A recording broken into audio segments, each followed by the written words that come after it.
that into the ground. Sure. What else? I mean, over the weekend, friend and I went over and looked at that deck on the back of Red Line Brewing Company. Right. I was mistaken by saying simply just tear it down. That is just gorgeous. The whole work they've done over there is a beautiful park. That is just something that's really going to shine. That, you know, it looks like there's just some sidewalk and a little bit of pavement work to do, and that whole area is just done. Yeah, there's some other things that need to be worked on, I think. What'd you think of that giant pit that was there? Well, I thought it was dangerous. I thought it was a little bit dangerous too, but I thought that was going to be filled in. That's not going to be filled in? Well, that's not the plan. I think from a risk assessment viewpoint, I would like to, and also the lookout over the river there. I'd like to see some kind of safety fencing put. Obviously, unless you're a kayaker, you're not going to be down there anyway. Well, no, I don't buy that argument. Well, I don't think a kayaker could walk around that building safely with a kayak or whatever, so they'd have to walk up through that deck anyway. Well, but you could fence that deck off to where there's 3 foot where you could just keep walking through and you wouldn't have to go on to where the restaurant is whatsoever, so that'd easily be fixable. But then you do run into where you're saying where you look into, like, say, the person that had the code violation buying the property. Has there been any investigation on, like, any partners that are involved that are bidding on this property, if, say, they've ever had a liquor license revoked? Do you know if that's ever been investigated? I don't think anything's been done in that regard. I think it would be something to carefully look at, because the rumor is around the water cooler that one of the partners involved here is, had a liquor license revoked, and that it was trying to slip through a little quieter than it ended up being. Right. And also the guy who's in the paper, is it Switzer? Is that his name? His name that's in the... Schweitzer. Now doesn't he, work for Neighbors of Watertown or the Watertown Housing Association or something like that? He's the number 2 person at Neighbors, I believe, yes. You don't think... And isn't he also, on the River Committee? I believe he is. Now, wouldn't that... maybe it wouldn't be conflict of interest, but isn't that kind of strange, don't you think? The way this is all evolved and he's involved in it, and... I think those are questions that really deserve an answer, and I don't know. They really do, and I'm not opposed to anyone involved here, but it's gotten very strange. And after seeing this, I would invite anyone to go take a look at this. I would too. This is gorgeous, man. This is like Lake Placid quality. I wish they'd do this in other places over the river too. And I wish there'd be some map saying any place like this that's built up, so you'd know enough to go look at it. If this hadn't bloomed up, I got a feeling that your dedication opening on the 20th. Well, your statement that it's just for kayakers, I view stuff like this as for anyone who wants to use it, whether you like to just walk along the water or look at things or whatever, because it is... when we walked down, Fred and I, we went and looked. There was a bunch of kayakers using it right then. And using the water. Using the water. Well, no, there was people on the deck and around. Yeah, that's fine, but it isn't really, I don't want to spread the impression that it was built for them. It was built with an eye towards river access and being able to walk along the river. The thing is to watch the kayakers. The one thing they seem to have in common is they all seem to have dogs with them because they're outdoor people.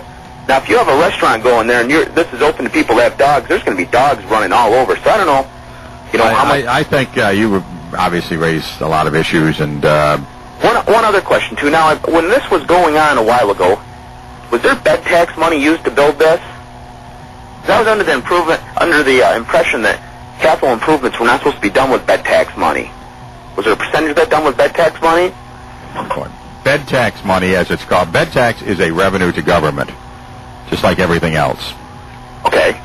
Just like when you buy a building permit, just when you pay a parking ticket, just when you pay your property taxes and sales tax, they're all revenues to government. And it's up to the elected body to appropriate the money every year through a budget process. The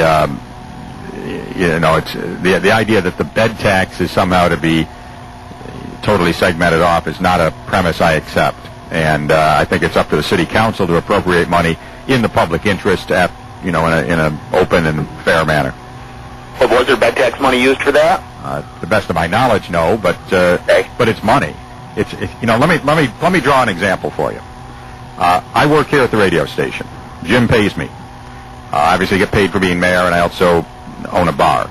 So, when I go to Pete's tonight, am I using radio station money, city money, or bar money to have dinner?